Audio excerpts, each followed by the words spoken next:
Arabella's Taming, Bridal Discipline, Book 5, written by Golden Angel, narrated by Rebecca Mckernan. Prologue. Godmother. She was going to be a godmother. Unfortunately, the excitement and joy coursing through Arabella was somewhat muted by the current health concerns over the grandfather of the baby. Her best friend Gabrielle had called upon Arabella when her father-in-law had collapsed before breakfast.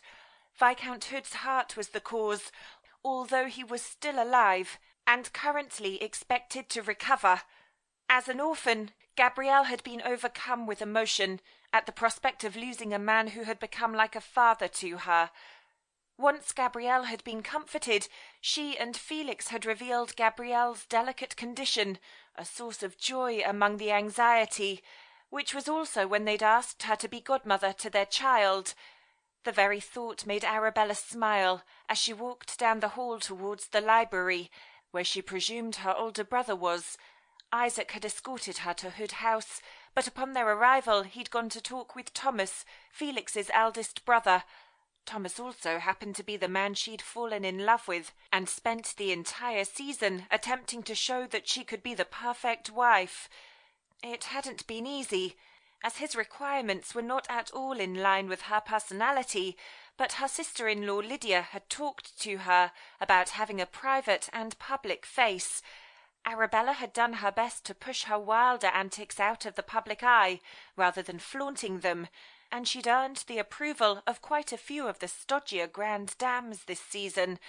Perhaps that was why Felix had agreed to her as godmother, she mused, knowing quite well that he had originally felt she and Gabrielle were not the best influences on each other.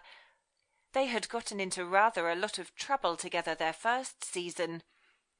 The low roll of deep voices coming from the closed door of the study confirmed Arabella's guess of where her brother and Thomas had retreated to.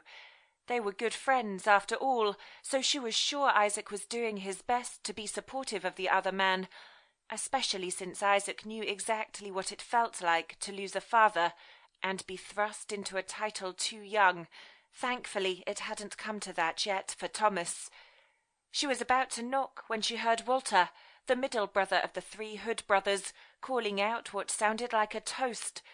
"The quest for the perfect wife, Thomas's personal holy grail." Immediately she snatched her hand back before she could touch the doorknob and alert any of the gentlemen to her presence. Whoever... Sample complete.